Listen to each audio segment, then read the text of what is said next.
وفي ضلال مبين وما كنت ترجو أن يلقى إليك الكتاب إلا رحمة من ربك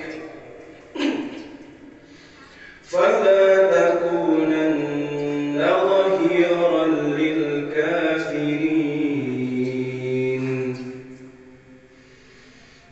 ولا يصدنك عن آيات الله بعد إذ أنزلت إليك وادع إلى ربك ولا تكونن من المشركين ولا تدع مع الله إلها آخر لا إله إلا هو كل شيء هالك إلا وجهه له الحكم وإليه ترجعون بسم الله الرحمن الرحيم ألف لام ميم أحسب الناس أن يتركوا أن يقولوا آمنا وهم لا يفتنون ولقد فتنا الذين من قبلهم فليعلمن الله الذين صدقوا وليعلمن الكاذبين أم حسب الذين يعملون السيئات أن يسبقونا ساء ما يحكمون من كان يرجو لقاء الله فإن أجل الله لآت وهو السميع العليم ومن جاهد فإنما يجاهد لنفسه إن الله لغني عن العالمين صدق الله العظيم. Artinya, sesungguhnya Allah yang mewajibkan engkau Muhammad untuk melaksanakan hukum-hukum Al-Quran benar-benar akan mengembalikanmu ke tempat kembali. Katakanlah Muhammad, Tuhanku mengetahui orang yang membawa petunjuk dan orang yang berada dalam kesesatan yang nyata. Dan engkau Muhammad tidak pernah mengharap agar kitab Al-Quran itu diturunkan kepadamu, tetapi ia diturunkan sebagai rahmat dari Tuhanmu. Sebab itu, janganlah sekali-kali engkau menjadi penolong bagi orang-orang kafir. Dan jangan sampai mereka menghalang-halangi engkau Muhammad untuk menyampaikan ayat-ayat Allah setelah ayat-ayat itu diturunkan kepadamu, dan seluruh manusia agar beriman kepada Tuhanmu. Dan janganlah engkau termasuk orang-orang musyrik. Dan jangan pula engkau sembah Tuhan yang lain selain Allah. Tidak ada Tuhan yang berhak disembah selain Dia. Segala sesuatu pasti binasa kecuali Allah. Segala keputusan menjadi wewenangnya, dan hanya kepadanya kamu dikembalikan. Dengan menyebut nama Allah yang Maha Pengasih, Maha Penyayang. Alif Lam Mim. Apakah manusia mengira bahwa mereka akan dibiarkan hanya dengan mengatakan kami telah beriman dan mereka tidak diuji? Dan sungguh kami telah menguji orang-orang sebelum mereka, maka Allah pasti mengetahui orang-orang yang benar dan pasti mengetahui orang-orang yang dusta. Ataukah orang-orang yang mengerjakan kejahatan itu mengira bahwa mereka akan luput dari adab kami? Sangatlah buruk apa yang mereka tetapkan itu. Barang siapa mengharap pertemuan dengan Allah, maka sesungguhnya waktu yang dijanjikan Allah pasti datang, dan Dia Maha mendengar, Maha mengetahui. Dan barang siapa berjihad, maka sesungguhnya jihadnya itu untuk dirinya sendiri. Sungguh Allah Maha Kaya, tidak memerlukan sesuatu dari seluruh alam. Maha benar Allah dengan segala firman-Nya. Wassalamualaikum warahmatullahi wabarakatuh.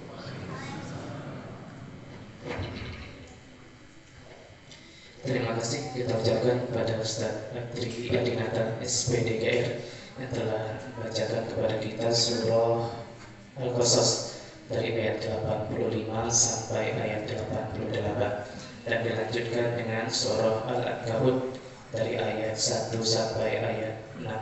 Bapak, Ibu, dan saudara sekalian, berikutnya mari kita simak bersama tadabbur dari ayat-ayat yang sudah dibacakan tadi yang akan disampaikan oleh Ustaz kita, Ustaz Kiai Haji Muhammad Syamil Yasin. Kepada Ustaz disilakan.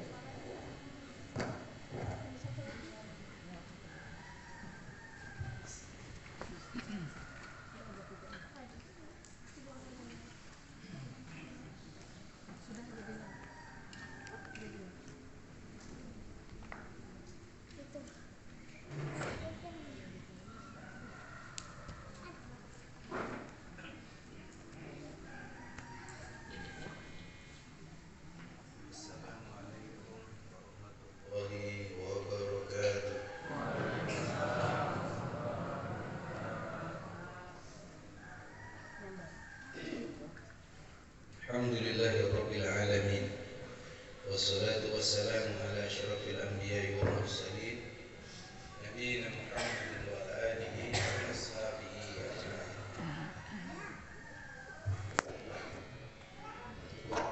Asyhadu an la ilaha illallah wahdahu la syarika lah wa asyhadu anna Muhammadan abduhu wa rasuluh. Asbahna ala fitratil Islam wa kalimatil ikhlas wa ala dini nabiyina Muhammadin sallallahu alaihi wasallam wa ala millati abina Ibrahim hanifa wa ma kana minal musyrikin. Radina billahi rabba wa bil islami dina wa bi Muhammadin nabiyya wa rasulah. Subhanallahi wa bihamdi adada khalqi wa rida nafsi wa zinata arshi wa midada kalimati. Bapak, Ibu, dan saudara-saudara sekalian, alhamdulillah, mari kita semuanya bersyukur kepada Allah Subhanahu wa taala atas segala limpahan rahmat dan nikmatnya kepada kita semuanya. Alhamdulillah, kita mendapatkan rahmat yang sangat besar pada pagi hari ini. Insya Allah kita bersama-sama, status kita itu insya Allah bersama-sama sedang menunaikan ibadah haji dan umrah. Oleh karena itu silakan dirasakan seakan-akan kita sedang di Mekah, seakan-akan kita sedang di Masjidil Haram, Masjid Al-Arsh pada pagi hari ini. Makanatuhu, kedudukannya insya Allah seperti Masjidil Haram, dan para jamaahnya menjadi jamaah Masjidil Haram, bahkan bukan dalam situasi biasa, tapi situasi dan momentum ibadah haji dan umrah. Karena tadi sudah dibacakan hadisnya, insya Allah niat kita dari sholat subuh sampai sholat duha. Betul Ibu? Siap? Siap sampai sholat duha? Siap sampai sholat zuhur? Kalau di Masjidil Haram biasa sampai sholat zuhur sekalian. Baiklah. nggak sampai sholat zuhur, tapi nanti sholat zuhur balik lagi. Kita sampai sholat zuhur, sampai sholat duha, status kita seperti yang disebutkan oleh Nabi, insya Allah kita mendapatkan pahala haji dan umrah sempurna. Dan Nabi menyebutkan al-hajjul mabrur laisa lahul jazaa illa al-jannah. Haji mabrur itu tidak ada balasannya kecuali surga. Maka silakan untuk rasa-rasa masuk surga.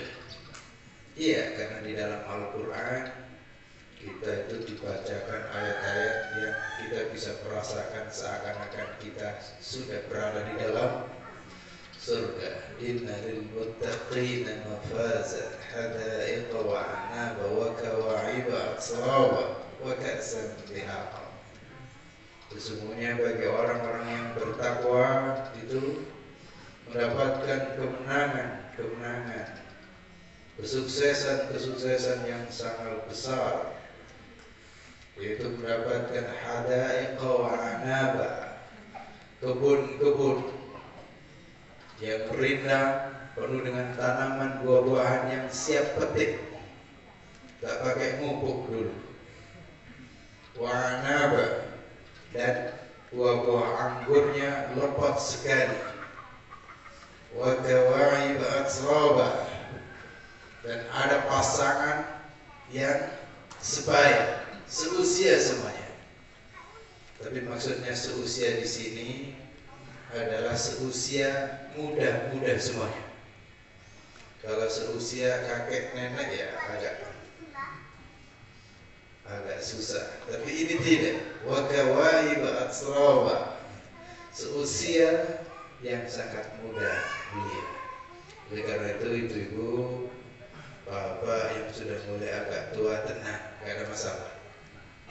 Nanti balik muda lagi. Nanti bisa balik muda lagi. Oleh karena itu bayangkan suami kita yang sudah tua itu masih SMA. Bayangkan istri kita yang sudah dipanggil oleh cucunya nenek itu sebenarnya masih SMA. Bapak, Ibu, dan saudara-saudara sekalian, kita sampaikan semoga salawat dan salam senantiasa dicurahkan kepada Nabi Muhammad Sallallahu Alaihi Wasallam, keluarga beliau, sahabat beliau, dan umat beliau yang setia hingga akhir zaman. Mari sejenak kita ambil beberapa pelajaran dari ayat-ayat yang tadi dibacakan. Halaman 396. Semoga khususnya yang jamaah rutin dan yang juga nggak rutin itu sudah membaca ayat-ayat ini, karena memang sudah disampaikan sebelumnya. Kita bersama-sama hadir, kita siap mempelajari, mengkaji halaman 396 surat Al-Qasas, ayat 85 sampai dengan 88, dan awal dari surat Al-Ankabut ayat 1 sampai ayat 6. Jadi kita insya Allah memang hadir, sudah siap membawa menunya. Menunya adalah Al-Quran. Jadi 1 minggu sebelumnya sudah diumumkan. Di sini itu kita kaji, gitu. Kita kaji. Kalau ibu-ibu ada menyiapkan menu lainnya, kalau pisang goreng boleh, nggak ada masalah. Lontong juga boleh. Nggak pakai tunjang juga nggak apa-apa. Tapi kita hadir insya Allah bawa menu ini 1 halaman. Maka yang masjid jamaah tetap insya Allah sudah tahu Ustaz datang, ini yang digaji. Yang sudah ikut juga iya. Dan sebelumnya mudah-mudahan sudah dibaca. Dan kalau itu sudah dibaca insya Allah sangat dahsyat. Jadi kita ngaji itu sudah tahu ini. Oleh karena itu memang ya kita ngaji, kita membawa modal dan juga kajian yang jelas. Kajiannya itu ini. Kita tidak ingin hanya datang sekedar ngobrol dan ngomong alor itu, tapi ini kajiannya. Dan ini mengikuti Nabi Muhammad sallallahu alaihi wasallam. Maka lihat, dan ini pas sekali. Pelajaran yang pertama, kita ditunjukkan bahwa yajibu alaina an na'malu bil Qur'an.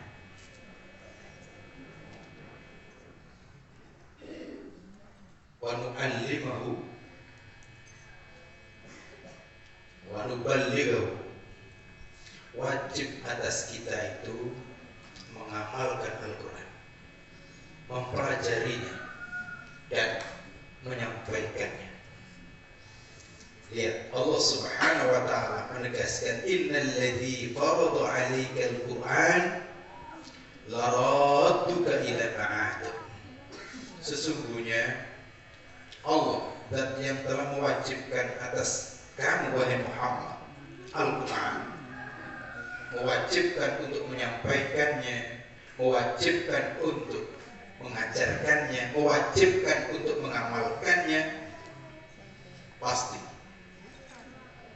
Allah itu nanti akan mengembalikan kamu ke Mekah. Tapi sebelum kita bahas pelajaran yang keduanya, kita ditunjukkan Al-Quran diturunkan oleh Allah itu bukan sekedar kita baca, tapi wajib untuk kita amalkan. Wajib kita amalkan. Kita tegakkan hukum-hukumnya, kita tegakkan ajarannya. Dan inilah yang menjadi syarat pertolongan Allah Subhanahu wa ta'ala. Jadi syarat pertolongan Allah itu adalah ketika kita mengamalkan Al-Quran. Kalau Al-Quran kita amalkan, maka pertolongan Allah pasti tiba. Pertolongan Allah pasti datang. Tapi kalau Al-Quran kita abaikan, maka ya apa bedanya kita dengan orang lain? Karena yang membedakan kita dengan mereka ya Al-Quran. Kita punya Al-Quran, mereka tidak punya Al-Quran. Oleh karena itu, pelajaran yang kedua, wa'dullahi haqqa wa waqi'un la mahala. Ketika kita sudah mengamalkan Al-Quran, ketika kita berpegang teguh dengan Al-Quran, maka janji Allah pasti benar dan pasti terwujud. Tidak akan ada yang bisa menghalang-halangi.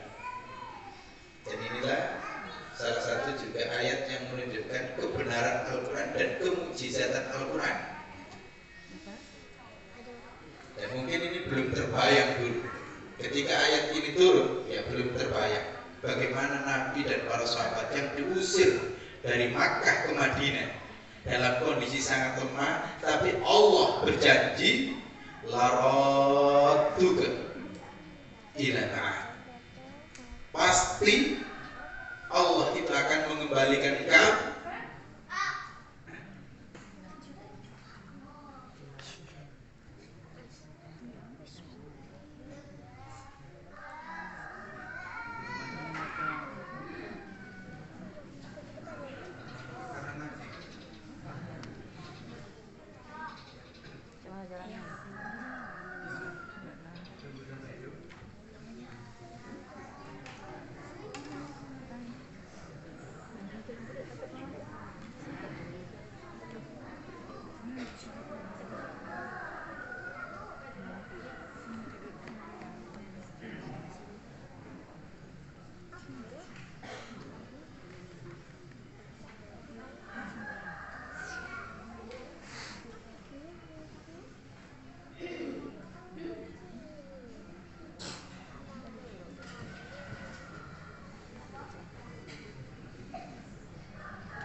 Jadi Allah Subhanahu wa taala memastikan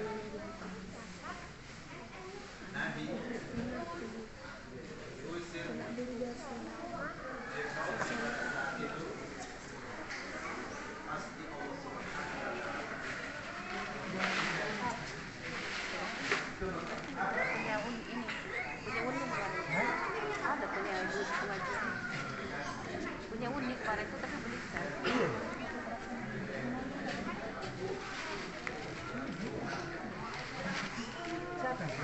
uni tempat uni kalau tempat wapen uni wapen belum bangun Waben yang simpan. antara wapen sama uni kemarin saya punya uni B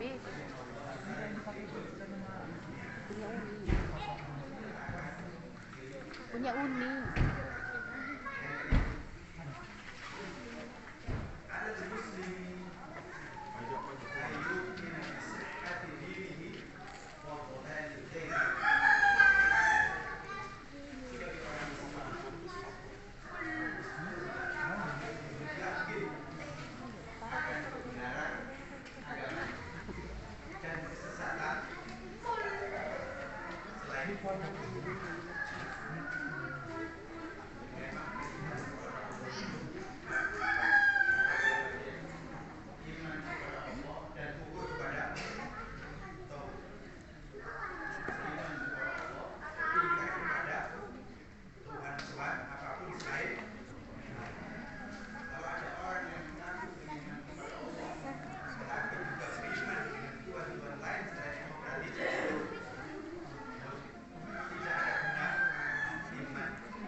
Jadi agama yang dibawa oleh para nabi dan para rasul pun sebelum Nabi Muhammad itu agamanya adalah Islam. Oleh karena itu kita mantap, agama yang benar adalah agama Islam. Selain Islam, dolak, sesat. Selain Islam itu sesat. Gak mungkin orang bisa masuk surga kalau tidak mengikuti ajaran agama Islam. Ini pakem, ini aksioma. Oleh karena itu jangan sampai tergoyahkan. Dan hari ini dan memang sebelumnya sudah lama gerakan semua agama sama itu memang di mana-mana digelurakan, didengungkan. Semua agama itu sama baik. Mana ada semua agama itu sama baik? Yang ini suka makan babi, yang ini enggak baik, itu gimana? Yang ini nyembah berhala, yang ini menyembah Allah sama baik, itu gimana? Enggak mungkin. Kalau semua agama itu baik, itu apa Allah mengutus Nabi Muhammad SAW? Dan kenapa yang tidak beriman dengan Nabi Muhammad disebut kafir. Saat itu yang tidak ikut Nabi Muhammad apa statusnya? Kafir. Abu Jahal apa statusnya? Kafir. Abu Lahab apa statusnya? Kafir. Bahkan paman Nabi yang dikenal sangat baik dan tidak mau mengucapkan la ilaha illallah dan tidak mau mengucapkan Muhammad Rasulullah, ya, Nabi nangis karena beliau berarti statusnya masih belum berubah. Ini yang keberapa tadi? Yang keempat. Berikutnya.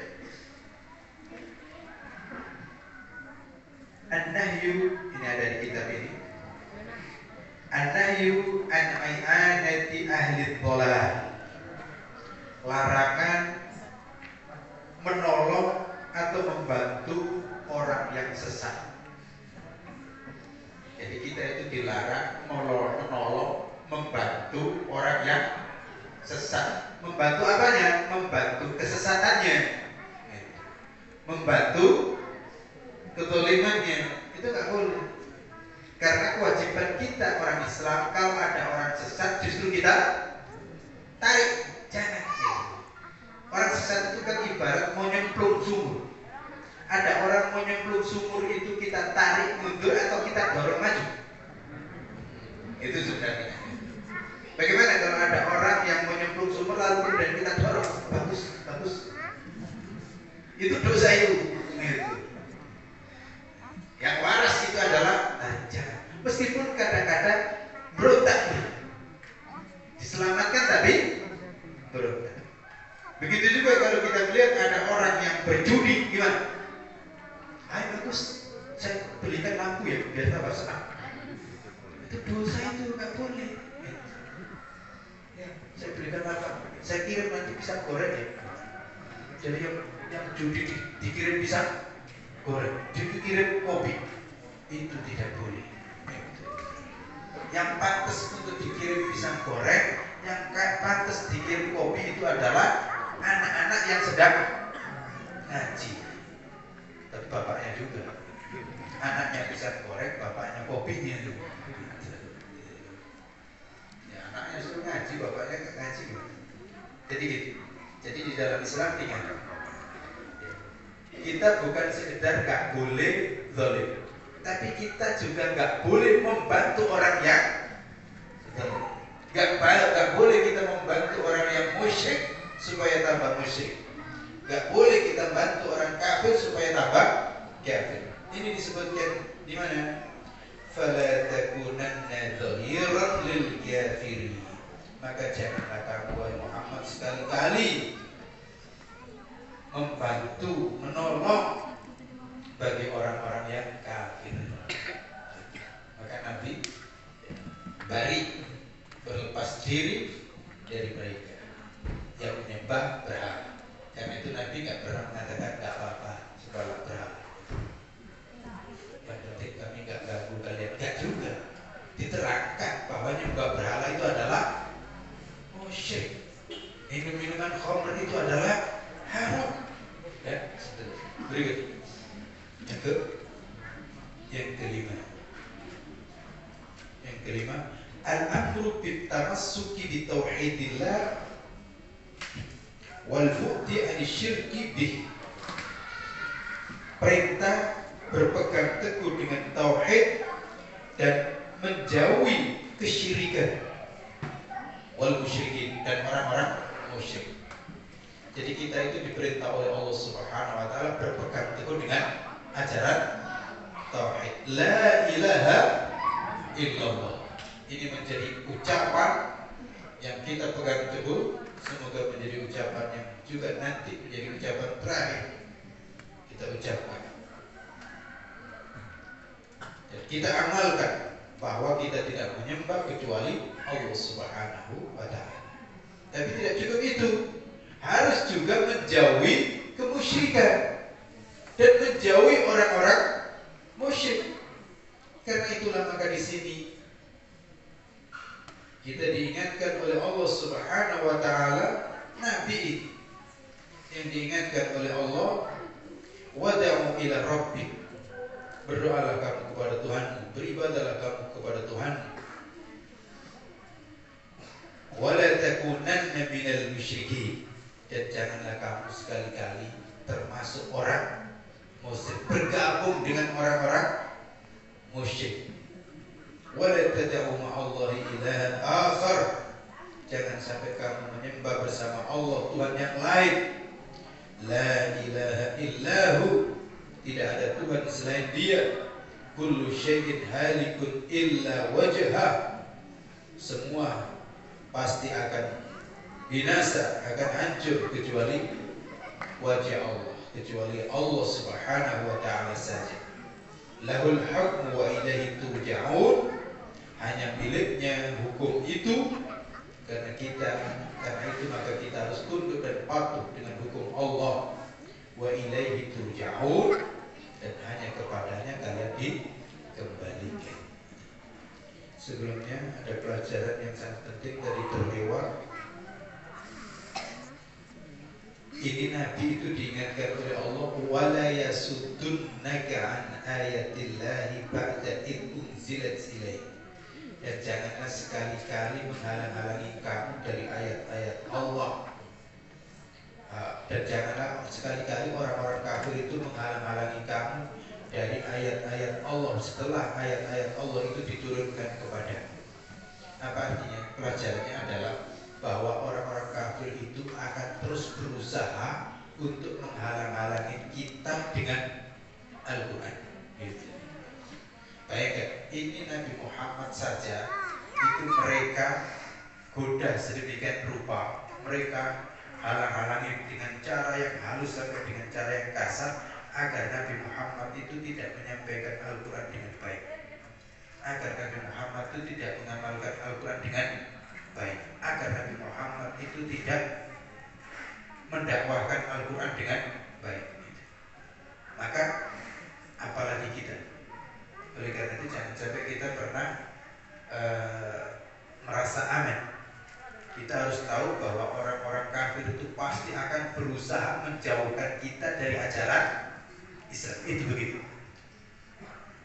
Oleh karena itu di mana ada orang-orang Islam yang semangat menjalankan ajaran Islam, pasti mereka riak, mengata-ngatai radikal, ya begitu.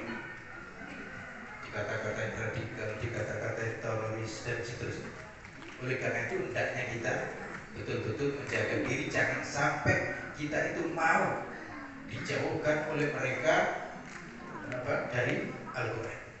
Karena kekuatan kita di sini, termasuk upaya mereka menjauhkan kita dari masjid. Hati-hati. Termasuk upaya mereka agar kita di masjid itu acak-acakan. Oleh karena itu tolong dipastikan surf kita, Pak Pengurus, mana surf, pakai yang garis ini atau yang garis itu? Ya, silakan dipastikan surf kita. Karena kita di masjid itu ada aturan. Aturannya aturan dari Nabi Muhammad, bukan dari mereka. Jadi jangan sampai kita itu mau diajarin Islam, mereka yang ngajarin.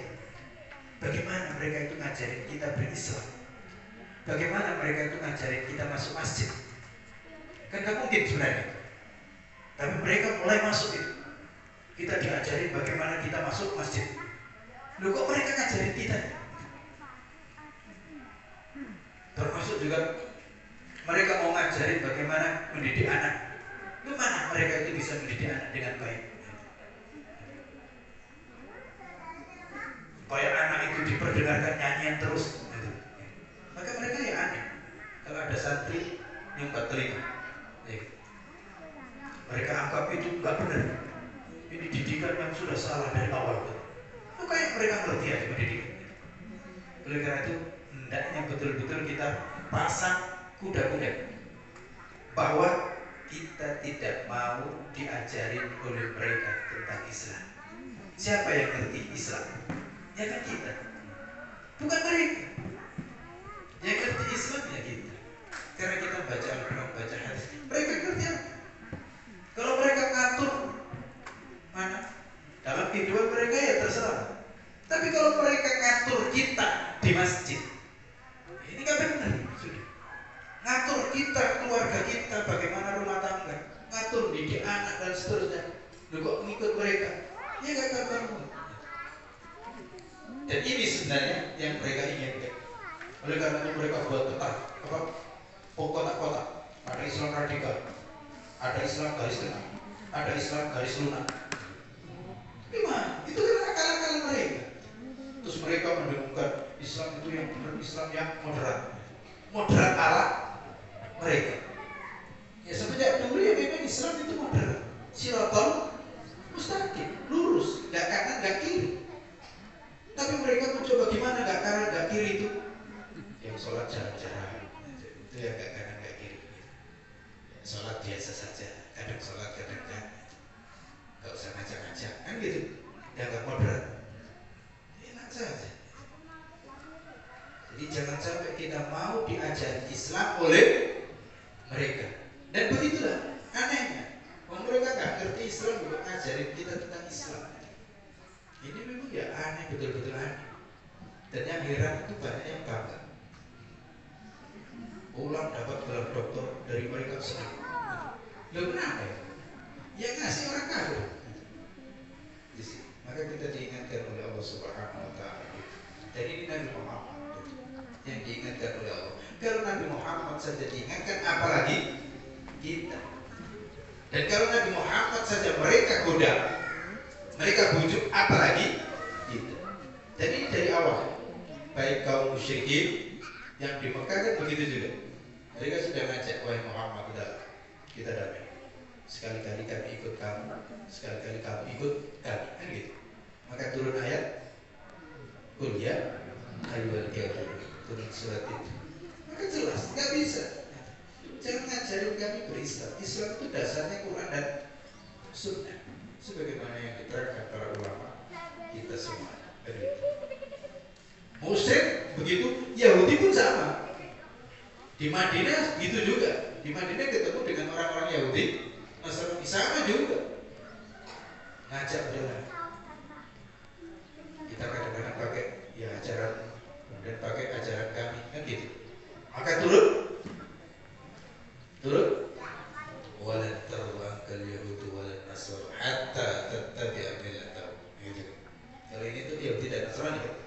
Orang Yahudi dan Nasrani tidak akan pernah ridho kepada orang Muhammad sehingga akan ikut pola hidup mereka. Termasuk salah satu asbabun nuzul ayat itu ada orang Yahudi mau masuk Islam tapi minta syarat. Ya Rasulullah, kami mau masuk Islam tapi minta syarat. Saya masih ingin tetap Sabtuan.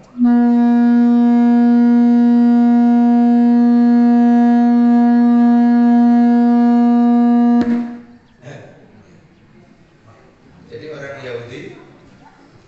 Yahudi itu minta syarat mau masuk Islam tapi Sabtuan. Karena orang Yahudi itu kalau beragama beribadah hari Sabtu. Kalau orang Nasrani beribadahnya hari Minggu. Kalau orang Islam Jumat gimana? Senin sampai setiap saat. Kalau Jumat ya ibu nggak pernah jadi. Orang Islam itu tiap hari, bahkan 5 kali dalam Sehari. Kalau mereka ya cukup Sabtu, cukup Minggu. Nah, kalau kita tiap hari. Dan memang iya kita ada hari Jumat, sholat Jumat. Ibu-ibu itu boleh sholat Jumat. Bagus sholat Jumat, mendengarkan khutbah. Tapi kayaknya di sini nggak populer. Ibu-ibu sholat Jumat kan nggak populer di sini kan? Iya. Ya, tapi kalau di Mekah, di Madinah ya populer. Di Mekah, di Madinah, Masjidil Haram, Masjid Nabawi itu ya jamaah Jumatnya itu hampir sama, laki-laki dan perempuan. Keluar dari masjid ya laki-laki perempuan. Keluar dari masjid ya memang kaum wanita boleh milih mau Jumatan atau mau zuhuran. Tapi kalau bapak-bapak jangan milih juga. Kalau ibu-ibu yang ingin mendengarkan khutbah ya silakan ikut sholat Jumat. Jadi demikian. Berikutnya tiga yang ketujuh. mu'jizatan Al-Quran. Masuk surat Al-Ahqaf. Alif Lam Mim. Itu menunjukkan Al-Quran itu mukjizat. Terdiri dari huruf-hurufnya, terdiri dari alif lam mim, tapi tidak ada yang bisa menandinginya. Berikutnya yang ke-8, ibtila'ul mu'minin wa ikhtibaruhum sunnatun ilahiyah. Ujian bagi orang-orang yang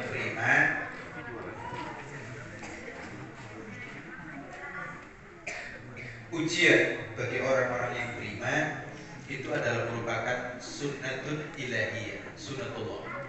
Apa artinya? Orang yang beriman pasti diuji oleh Allah. Gitu. Untuk apa? Untuk memastikan seberapa kualitas keimanan kita, termasuk untuk melihat benar beriman atau tidak.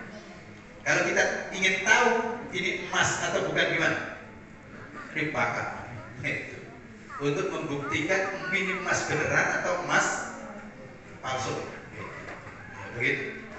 Uang juga begitu, perlu diuji bener atau tidak. Diterawang dulu kan. Tapi yang pas yang udah beli kan. Kalau laku ya berarti asli kan, tidak kan. Jadi bapak dan saudara-saudara sekalian, karena itu kita sebagai orang yang beriman hendaknya siap diuji. Kalau kita mendapatkan ujian yang berat, jangan mengatakan, ya Allah, saya itu kan sudah beriman kok diuji berat.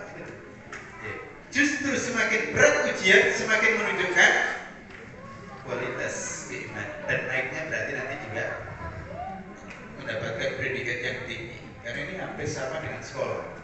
Yang siapa yang sekolah siap diuji, ya nggak sekolah, ya nggak ujian. Ini kenapa makanya orang-orang kafir itu kok nggak diuji? Ya nggak sekolah kok diuji. Gitu. Itu apa?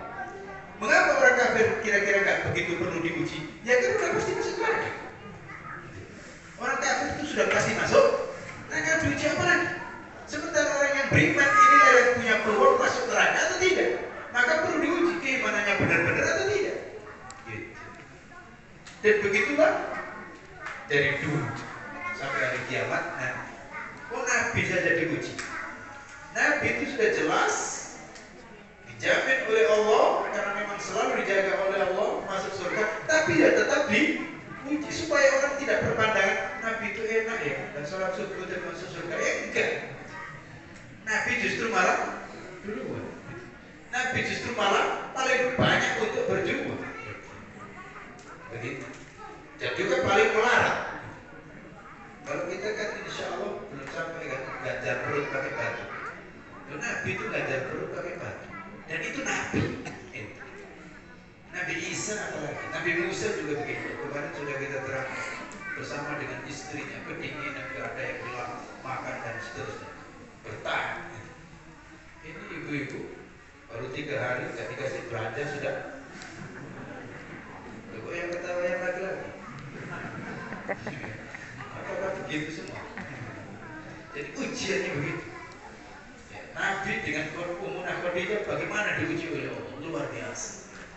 Sampai habis harta Khadijah. Dan Khadijah tenang dan senang karena hartanya habis untuk biaya masuk surga. Gitu. Coba ibu-ibu gimana? Kalau gelarnya habis untuk biaya anaknya sekolah gimana? Nyesel. Kalau Khadijah tenang, alhamdulillah katanya. Harta habis tapi untuk biaya dakwah, mendakwah, membiayai Nabi Muhammad sallallahu alaihi wasallam. Ya apa? Daripada habis gak jelas atau ditinggal percuma. Dan setelah itu juga demikian. Berikutnya. Ujian adalah keniscayaan dalam hidup. Berikutnya yang ke-9. Yang di sini. Ghinallahi an ta'ati 'abdihi. Allah sebenarnya itu tidak membutuhkan ketaatan hamba-hambanya. Yang butuh kepada Allah adalah manusia. Sementara Allah nggak butuh kepada manusia. Karena sesungguhnya Allah itu disembah maupun nggak disembah ya sama saja. sudah sering kita sampaikan, para malaikat itu tunduk dan patuh kepada Allah. Dan para malaikat disebutkan dalam surat akhir dari surat An-Naba itu, awal dari surat An-Nazi'at, was-sabiqati sabqa, was-sabiqati sabqa. Dan demi para malaikat yang berlomba-lomba untuk melakukan kebaikan. Jadi kalau Allah itu memerintahkan suatu kebaikan, itu para malaikat itu berlomba-lomba untuk duluan, gitu. Ingin duluan, gitu. Malaikat ini ingin duluan. Padahal apa? Malaikat itu sama sekali tidak dijanjikan masuk surga. Tapi mereka itu berlomba. Sementara kita yang dijanjikan ada pahala, kok malah cari yang paling belakang. Nggak cocoknya. Jadi malaikat itu berlomba untuk melakukan kebaikan, padahal tidak ada janji masuk surga. Maka apa artinya? Memang sebenarnya yang membutuhkan ketaatan kepada Allah ya manusia sendiri. Allah nggak tambah kemuliaannya karena kita sembah, dan Allah nggak berkurang kalau kita nggak salat subuh, nggak berkurang bagi Allah. Allah itu maha kaya. Karena itu, wa man jahada fa innama yujahidu li nafsihi. Barang siapa yang berjuang, maka sesungguhnya dia itu berjuang untuk dirinya sendiri. Barang siapa yang melakukan kebaikan, maka kebaikan itu untuk dirinya sendiri, bukan untuk Allah Subhanahu wa ta'ala. Dan inilah maha luasnya Allah dan maha rahmannya Allah, maha rahimnya Allah. Manusia melakukan kebaikan, tapi Allah ganjar. Allah ganjar. Seharusnya manusia itu melakukan kebaikan gak diganjar pun itu sudah wajar. Karena itu untuk dirinya sendiri, tetapi Allah Subhanahu wa ta'ala masih berikan. Itulah nikmatnya menjadi orang yang beriman, ikut Nabi Muhammad SAW, melakukan sholat subuh, tapi diganjar oleh Allah Subhanahu wa ta'ala. Melakukan kebaikan-kebaikan yang sebenarnya itu adalah merupakan kebutuhan kita sendiri, diganjar oleh Allah Subhanahu wa ta'ala. Bahkan sekedar memungut sampah kecil, itu ganjarannya di sisi Allah sangat besar, sangat besar. Memberikan sedekah yang sangat kecil, ikhlas karena Allah, tapi itu ganjarannya sangat besar, bisa menyebabkan seseorang itu diselamatkan dari sentuhan api neraka. Demikian. Silakan kalau ada yang bertanya.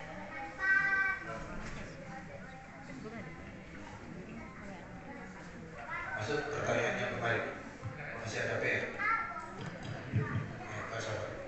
Assalamualaikum warahmatullahi wabarakatuh. Sebelum saya mengajukan pertanyaan, saya mohon maaf karena setiap acara GSB ini saya termasuk hobi bertanya. Mungkin ada yang lemah, tapi yakinlah saya bukan pencitraan, betul-betul mencari ilmu. Apa yang ditanyakan, apa yang dijawab oleh Pak Salom. Pertanyaannya begini, saya baca dulu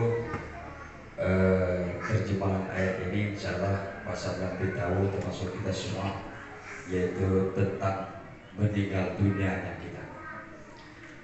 Saya baca dulu terjemahannya, mohon maaf kalau kurang pas. Dan kita umat manusia ini sudah mempunyai batas waktu ataupun limit. Apabila ajal itu tiba ataupun sampai, tidak bisa maju dan tidak bisa mundur. Bunyi ayatnya insyaallah tahu semua kita. Walikulli ummatin ajal fa idza jaa ajaluhum la yastakhiruna sa'a wa la yastaqdimun. Yaitu Quran surah A'raf ayat 34. Pertanyaannya, adakah kaitannya tuan guru kita, sahabat kita, Pak Satlam tahu itu, yang umurnya masih relatif muda, habis Al-Quran 30 juz lagi, doktor lagi, LC, MHI, dan kajiannya pun sampai hari ini masih banyak dibutuhkan. Nah, ketika dia melanjutkan khotbah yang kedua, bareng sempat viral itu, dia meninggal di tempat yang sangat terpuji. Nah, ukuran kita orang awam habis di Moab, atau seminggu lagi, atau sebulan lagi. Kemudian dia meninggal di tempat yang sangat mulia seperti itu. Pertanyaannya, ada nggak kaitannya beliau meninggal kemarin dengan ayat yang kita bacakan ini termasuk kita semua? Sekira itu mohon penjelasan. Assalamualaikum warahmatullahi wabarakatuh. Pertanyaan sebelumnya apa? Yang belum saya jawab. Hadis apa? Saya kemarin salah juga omongan Pak Ibrahim yang lebih tahu. Saya ngomong halal akal, tapi setelah saya lihat di sini bukan halal akal, berarti kan halal. Jadi halakal musawidu. Halakal musawwif. Iya, halakal musawwif. Nah, ya. Yang pertama, halakal musawwifun. Ini tidak diketemukan di dalam kitab-kitab hadis. Kalau tidak salah ada di kitab Tanbihul Ghafili. Tapi di situ tidak disebutkan riwayat siapa. Saya cek di kitab-kitab hadis tidak diketemukan.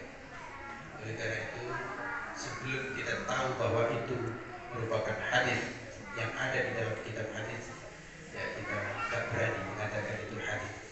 Tapi maknanya bagus, isinya bagus, bahwa orang yang menunda-nunda itu celaka. Halakal musawwifun artinya orang celaka, orang yang suka nunda. Tapi apakah ini hadis? Kita tidak menemukan ada di dalam kitab hadis. Maka hati-hati, jangan qala Rasulullah sallallahu alaihi wasallam. Kalau sudah itu, ya. Dan ini khutbah. Nah, para khatib hendaknya memastikan. Termasuk kemarin ada juga yang tanya kepada saya hadis baiti jannati, rumahku surga. Ternyata saya lacak tak ketemu. Jadi itu ungkapan-ungkapan yang populer, tapi ya kayaknya Allah nggak ketemu di dalam kitab hadis. Gitu. Perlu kita ketahui, kita itu punya dua pedoman, Al-Quran dan hadis. Dan jelas Al-Quran itu ya ada kitab, ya kan? Maka orang nggak bisa mengatakan ini ayat Quran kalau tidak ada di dalam Al-Quran. Hadis juga begitu. Hadis itu ada kitabnya. Ada kitabnya. Maka kita nggak mungkin mengatakan ini hadis kalau ternyata di kitab hadis tidak. Hanya saja memang kitab hadis ini sangat luas, banyak. Tapi insya Allah ya hari ini sudah mulai lebih gampang untuk kita bisa ngecek dalam waktu 2 menit, 3 menit untuk langsung kita tahu ini ada nggak di dalam 10 kitab hadis misalnya, atau sampai 30 kitab hadis. Dan ternyata belum diketemukan. Oleh karena itu kita belum berani mengatakan ini hadis. Katakan saja sebagai ungkapan yang bagus, kata mutiara gitu. Kalau ternyata itu bagus. Ada mungkin orang bertanya, Ustaz ini kan bagus, kenapa nggak boleh kita bilang kalau Rasulullah? Ya nggak bisa. Meskipun itu bagus, tapi jangan dikatakan kalau Rasulullah kalau tidak ada. Sama dengan kita mengatakan sholat subuh itu pahalanya besar sekali. Pahalanya adalah umroh dan haji. Itu berdasarkan ayat Al-Quran. Maka ada, jangan berdasarkan ayat Al-Quran, hadis itu berdasarkan hadis. Meskipun isinya baik dan seterusnya. Sholat subuh itu bisa mendatangkan rezeki berdasarkan hadis ini. Yang mana hadisnya? Jangan gitu, kalau tidak ada. Jadi kita itu kalau teks itu harus tekstual, ini ada atau tidak. Satu. Yang kedua, soal Ustadz kita yang meninggal dunia terkait dengan ayat 34 surat Allah. Apakah ada kaitan? Ya iya, menjadi bukti bahwa memang al-maut itu adalah ajal. Jadi kenapa orang itu meninggal dunia? Kenapa? Ibu, kenapa orang itu meninggal dunia? Kenapa? Karena ajalnya. Karena ajalnya. Sebabnya itu persoalan yang kita belum tentu tahu. Apa betul orang itu meninggal karena darah tinggi? Apa betul karena orang itu meninggal karena tipes? Kita belum tahu sebenarnya. Cuman sering kita jawab itu, kenapa dia meninggal? Tipes. Padahal belum tentu. Karena mungkin dia penyakit yang lain ada. Yang pasti adalah ajal. Termasuk orang itu meninggal karena COVID. Memang benar karena COVID? Belum tentu. Kemarin dia memang sakit jantungan. Dibilang COVID, akhirnya derdek, langsung udah tersungkur misalnya. Nah kenapa begitu? Ya ajal. Jadi itu menunjukkan bahwa al-maut ya ajal. Persoalannya ajal. Dan siapa mengira? Beliau juga mungkin tak mengira. Gak mengira. Dan saya kira juga mungkin gak pernah kan punya cita-cita juga. Meninggal dunia saya kali meninggal dunia pas khutbah saja. Saya kira gak juga. Anaknya gak mengira. Semua jamaah juga gak mengira. Tapi itulah ketika ajal. Sama juga minggu berikutnya itu juga jamaah kayak begini nih, hari Ahad juga meninggal dunia pas sholat duhanya, 1 rakaat selesai, 2 rakaat tersungkur. Itu minggu berikutnya. Terus kabarnya juga di mana? Tangerang. Ketua Majelis Pertimbangan MUI saat pidato meninggal. Begitulah. Itu membuktikan aja. Karena itu apa yang perlu jadi pelajaran Bapak dan saudara-saudara sekalian. Kita gak perlu takut mati. Karena suatu waktu kita datang, kematian itu datang, dan kita tidak tahu dalam posisi apa kita, kapan. Apa yang perlu kita takutkan dan apa yang perlu kita persiapkan. Ya persiapkan kematian. Itu yang penting. Itu yang penting.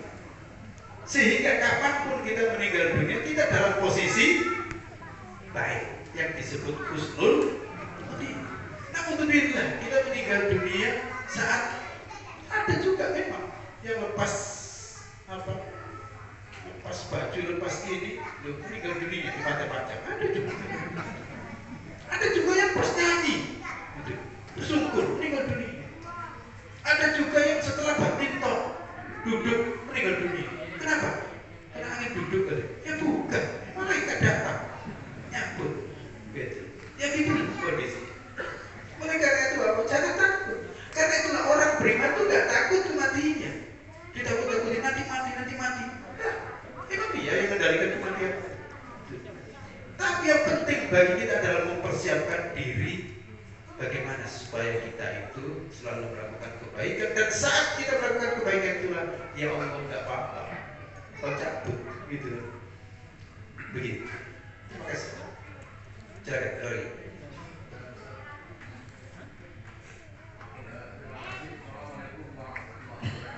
Waalaikumsalam.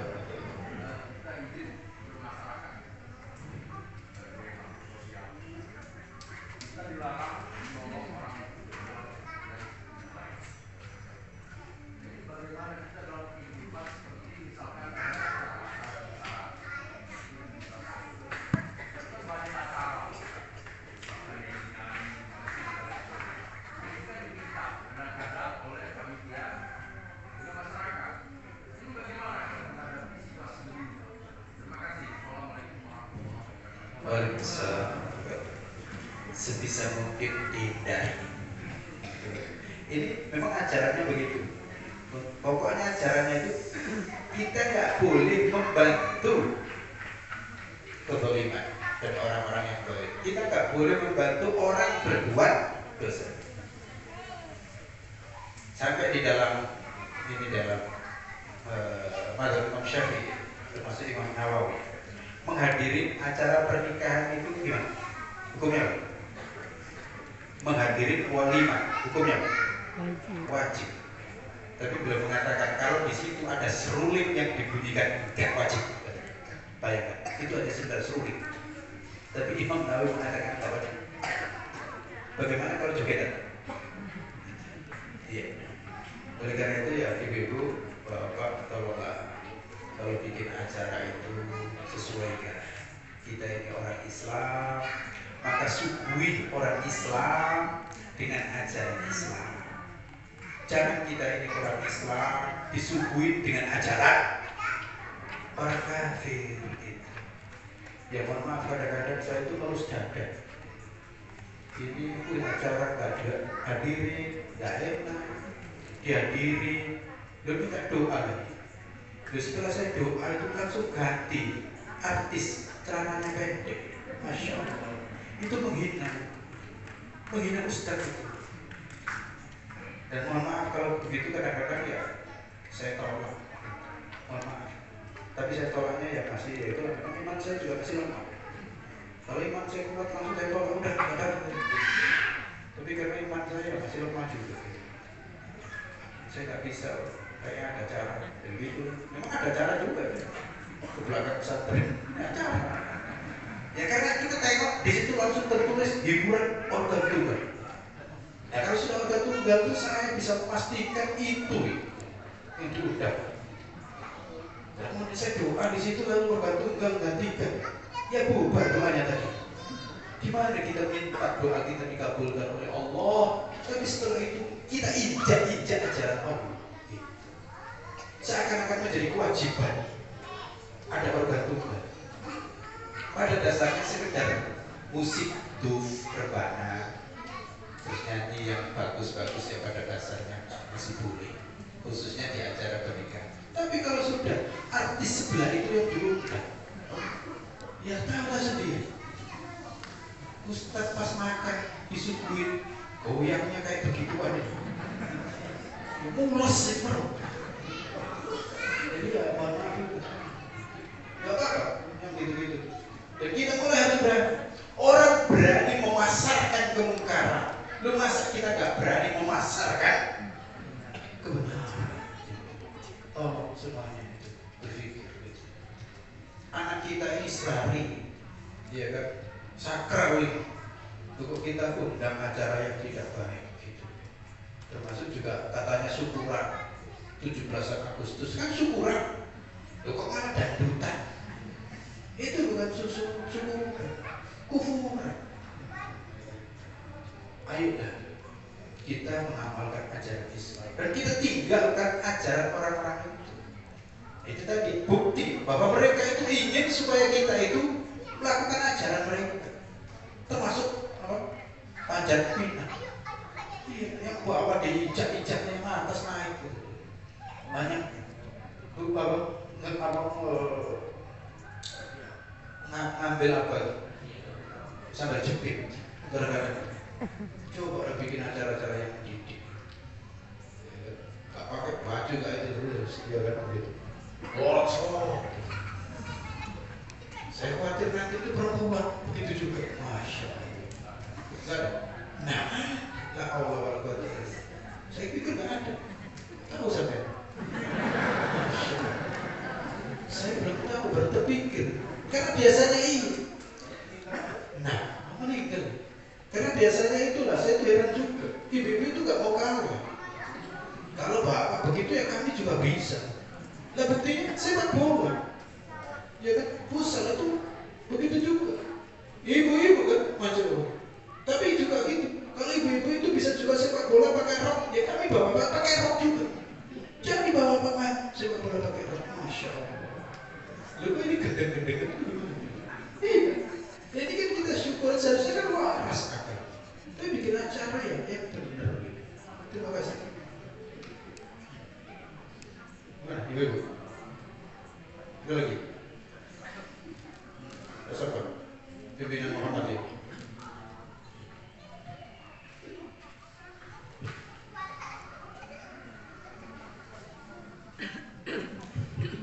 Assalamualaikum warahmatullahi wabarakatuh. Waalaikumsalam.